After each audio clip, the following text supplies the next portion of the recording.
and all those like Spanish, China, and all, Mm. whatever. And most people forgot that your dialect is supposed to learn it because it's part of you. So I'm Yeah. one of the case studies in learning the language, unfortunately. Even never help us. Yeah. So one of the case study. Are you see what we're saying now? Um, thank you, Omorige, for businesses. You know, she's not the I'll do only one on myself out now. At all. Oh, she's not the only one. not the only she didn't say that, but there are so many out there. But Mm. you see, my point is this. You know, we grow up and then we like the little French. As I be now, Mm. I was in secondary school, and then when I started francophone countries, at least the little I was able to grasp helped me in the area of communication. You know, simple communication here and there. But I tell you, Omarike, if you take your time to learn, maybe it will take you years, but I promise you, you will learn it. My cousin was very embarrassed when the first time. Do you know that as much as I speak my my indigenous language very well, Mm. I at least now great grandma go better pass me, Mm-hmm. but my peers now lie. I Hmm. go speak the you said. You know, a cousin of mine felt challenged because we traveled. I went to my hometown for the first time as a teenager in my early teens. So when I got home, my aunties and uncles said, "Hey, started blaming my parents. Ah, look at, look at. She's already a teenager." I was still in secondary school then, and look at when you're bringing her home. Now you have dashed her to Yoruba people. She will not understand our language. And there's something about when you can speak your indigenous language, it brings you closer to your people. You want to be around them and all of that. Yes, So it does. you're not drawn to them.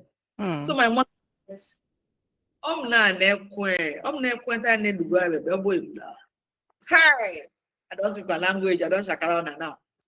So I, and they spoke and I responded, and they were so happy. Hey, they nearly removed my forehead skin. They put on for sand, rub my forehead, put and say, which kind of ritual be this one? You know, that kind of a thing. Hmm. So my friend, whose parents were living in Port, and she was born in Port Harcourt. She couldn't even speak up as much as I could then. Yeah. You know how all this grammar, they don't go spare. If you look at you, you grow in Port Harcourt. Yeah, yeah, yeah, yeah. They transferred everything to her. But this cousin of mine took her time. Hmm. She went back to learn the language. And today, as I speak, we communicate. In fact, if you want to speak English, she will not answer you. Everything she'll be speaking in my local language. If you let me speak for to local language. So what I want to say to Omorige and the Omoriges, Hmm. The apologies. it is not too late. If you have realized that, okay, you can't speak this, be determined to learn it. It Hmm. will take all your time, I but will. I will. before you know it, you will know, you will know Koyo, you will know, those your, you will The understand. greetings, yes, I All Compare. will. right. Okay, so thank you very much, Ibinabo. Thank you to Rachel for being very honest and coming out to us. Yeah, and thank you to Susan for your thoughts on this. So this just encourage us all to go back to the drawing board and really take our children along. Even you as an adult, if you don't know how to speak it, please try as much as possible to learn it. I'm talking about your own local language. All right. I'm not talking about the three languages that we all know, Yoruba, Hausa, Igbo. If you can speak all of them, Susan, well done. No, honestly, I admire you. Susan can speak Hausa. Susan can speak Igbo. Susan understands Yoruba. Only you, Susan. Well done. Please come and borrow me your brain. Just give me like, you know. A thorough Yeah, yeah. funnily, as a child, I didn't know the importance of these things. So it's now that I'm growing that actually, before I didn't really to flash it like that. I didn't really know the importance until I started growing and realizing it was actually that important. It is so, my dear. No matter how much we want to make it seem very light, it is definitely important. All right, it is important. So I just hope that we get to give more, time to this. Hello, good morning. Good morning. Hi, good My name is morning. my name is Elizabeth, All and right. I'm glad to get in. I want to start by appreciating Ibinabo, um, Amizoboli background because I'm really encouraged when I hear all of them speaking Yoruba. None of them is Yoruba. They speak They it better than speak. many Yoruba. Yeah. Ah. Then to also say that what Ibinabo said is actually the problem. The parents are the problem when it comes to this mother tongue. Hmm. As at the time I entered JS1, I could barely speak English. And I remember there was a day my English teacher wrote something on the board, and I was a shy person. But I was like, this woman has made a mistake. I raised my hand. Madam, you wrote Yoruba on the board. And the woman was looking at me. It was an elderly Igbo woman. Hmm. She was so confused. And at the end, to cut the long story short, may I tell you what I called Yoruba? That's how bad I was in English. It was white. I said you wrote Wipe. White was the word. And I said you wrote Wipe. Every now and then when I have opportunity to talk to people, even my old student association, when I joined them recently, I still told them that very funny story. Then may I tell you that the same Elizabeth, who was that bad in English, as at the time I wrote my second SSC, Hmm. on my own, I scored distinction Oh. in English language. And I do tell my children, they said they went to Montessori, I still teach them even up to now. The English they speak, the only thing that makes them better than me is just the phonetics. Yes, and they pronounce it anyhow. They say, Mommy, it's not like that. But their English is not as good as mine. Hmm. I pick errors in their English. The students make most of the time is that they think, like, remember when I got married, I was like, no, I dislike people not speaking their mother tongue. People are not speaking their mother. And my husband was like, no, let them be speaking English. It was like a fight. At the end, he was doing his own, I was doing mine. I thank God, though they are not the best for it now. They are least, they can speak it and communicate. Hmm. We should see that something that is shameful. As parents, if I was privileged to know 10 languages, I would have put that into my children. Mm-hmm. So the parents, we should just challenge ourselves. I remember my boss, I went into that. My boss, when I was still a career woman, telling me of a cousin who brought a child to Nigeria, who had never been to Nigeria, based in UK, who had become an adult. A white, an outcast. As in the mix on the street when he was talking, they said people gathered. It was as if they were watching film. As if this person had never stepped outside Yoruba land. And those in Yoruba land here in Lagos were not speaking. I think we should see it as something that should make us be ashamed. Hmm. Thank you very much. Thank you so much, Elizabeth. Where are you calling us from?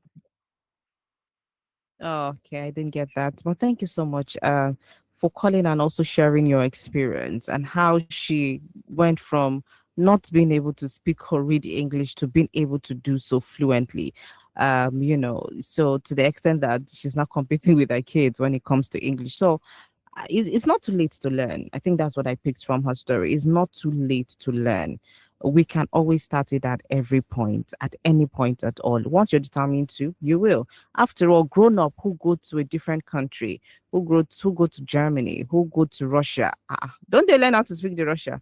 Some countries will tell you that you spend 6 months first to learn their language before they're able to integrate you into any part of their society. So you can actually do it. Rachel, this one is for you. You can do it. Just put your mind I'm to it. taking notes. I'm taking notes. Yeah. All right. So this is where we wrap it up this morning.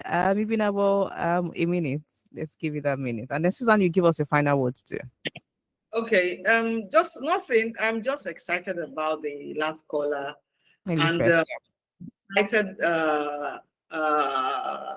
I'm happy for Rachel because I see that she's going to learn the language and she would become very proficient because the interest is there. She's deliberate. She will learn it. What I want to quickly add is that you see, some of us parents who are always about this child must learn English. Let us slow down. I went for a program when I was yet a teenager. I had a program, a diploma program that I was going to do in UI then. And this young lady I met in UI came in from the UK for the same program. So we started talking. I was talking to her in pidgin. She didn't say anything. I said, She said, Auntie, if you hear English, now Cockney, we get cool. I said, we are in Nigeria. She does not understand pidgin English, but her Yoruba, her local rich bottom. Wow. Understand Lagos Yoruba. She could speak her local Yoruba dialect. Aruno, their surname is Aruno. So I don't know whether they are from Oyo or Osun or Kwara State. When she spoke Yoruba, it was like, no, did you just say something? Because if she can't speak English, now pure Britico. If she can't speak Yoruba, she will be so Tirikini, Basel, Ilese, Imo. She said, so parents, please, if somebody that came in from the UK to Nigeria, all her life she had lived in UK, she only came to Nigeria for the first when I met her, could speak Yoruba, not just Lagos Yoruba that I will speak, could speak the one we get, dialectal one we say, what's wrong with us? What is our problem? All right. Please. Thank you. Thank you to Ibinabo. Susan, quickly, in less than a minute before we go. Okay, so building on what Ibinabo just said, I want to advise parents that children can be locally grounded and globally competitive. That is just what I want to say. Teach your children our local languages. It's our culture, it's our identity, and it's our power wherever we see our foot. Thank you. Thank you to Susan. So thank you, Susan. Thank you, Binabo. Thank you to Rachel for lending our voice today. So 21st of February, every year, 21st of February is the International Mother Language Day. And that's a day to remind ourselves that our language is there. Make we teach our children, because that will give them a sense of identity. That will give them a sense of belonging. It's good when you go out of here, you're able to speak your language and you're hearing somebody else answering you and relating, to you with that. And I like what Susan just said. Let us be locally grounded but globally competitive, and that's just it. All right, so that's it for today. I hope that we've learned one or two, and we're going to go back and start teaching our kids how to speak our local Also, language. like to add one thing, I feel Please, like children should also put text down too. Listen to, because I feel like if I listen, maybe I would not be in this case. Listen to it. So that when your parents are teaching, you don't just feel like it's not important, because you grow up to realize it's actually very important. Thank you That's for what I adding. wanted to add. Thank you very much for adding that. All right, on that note, I wish you all a great day ahead. Let's meet up again tomorrow at 9:05 a.m. My name is Rose Yusuf. So do what to keep your dialogue to Women Radio WFM